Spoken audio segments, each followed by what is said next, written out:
Over the next few days, many of you will be spending a lot of time in close quarters with your family, and you may need a way to pass the time without killing each other or going crazy. I'm Taylor Martin, this is Pocketnow, and these are the best classic board games for iPad. Board games are a great way to pass the time, either with friends or with family. And as many of you head out for the holidays, there's a solid chance you're going to need some form of entertainment to keep your family from going crazy. If you forgot to pick up the family favorite board game or stop by the store to pick up one on your way to grandma's house, fear not. Many of the greatest classics are available for iPad in the App Store. We sifted through some of the top rated and picked some of the best classics available. Settlers of Catan is a fantastic board game, one of my personal favorites. USM Games brought the classic turn-based strategy game over to the iPad in Catan HD. It captured the fun and challenge of the board game to near perfection.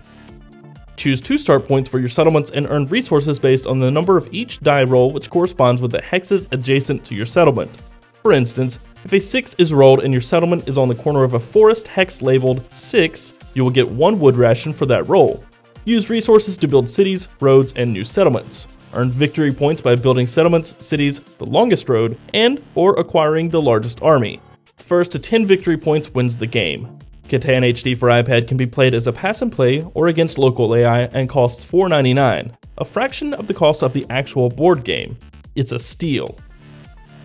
Another great digital adaptation of a classic board game is Ticket to Ride. Although it's a lot newer than the rest in our list, it's still a new classic. Gameplay is extremely simple to learn. Choose at least 2 railroad tickets to begin the game, and play combinations of like-colored train cards to connect your selected train stations. Some rails are color agnostic, some only accept cards of a particular color. The longer the individual route, the more points it's worth. Once the player nears the last train cards, each player will take 1 more turn. Based on the value of the ticket, connecting the selected cities earns bonus points, but failing to connect them will result in a loss of points.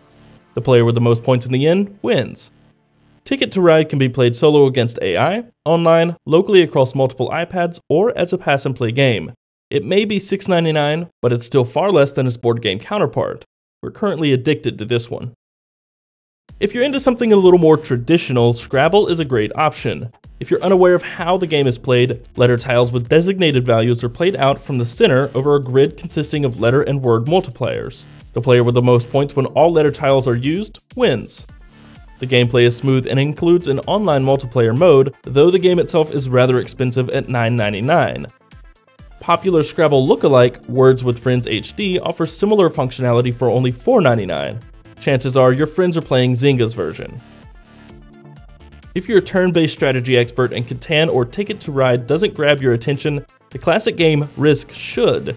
Your troops are deployed around the globe, and you must hold your lines and advance on your enemies by drafting and deploying new troops, attacking, and fortifying to overtake the globe.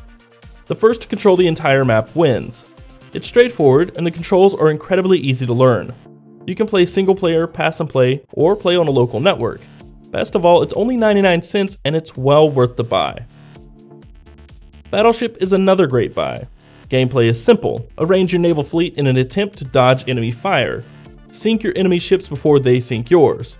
There are 3 different play modes: Classic, Salvo, and Super Weapons. Each are available in multiplayer mode as well. The graphics aren't the greatest, but the gameplay is just as addictive as the classic board game. And it's only 99 cents. It's a great way to appease that nostalgic itch. Finally, a card game. No, it isn't technically a classic board game, but we'll let it slide. Phase 10 is a unique card game in that you must complete 10 phases. Each phase has a specific hand of cards you must acquire to play the phase. Phase 1, for instance, is 2 sets of 3 like-numbered cards. The first to pass through each phase wins. Points are acquired by leftover cards from each round. If 2 players pass phase 10 in the same round, the player with the lower score wins. Unfortunately, there is no multiplayer mode in phase 10, so you'll be stuck playing this one solo. Fortunately though, it's only 99 cents. That's gonna wrap this video up. If you have some board games of your own that you didn't see in this video and would like to share them, be sure to drop a comment below, like the video if you found it helpful, and subscribe to the channel. Follow us in all the usual places, Twitter, Facebook, and Google+, at Pocketnow. I'm Taylor Martin. You can find me on Twitter at CasperTech, and I will see you next time.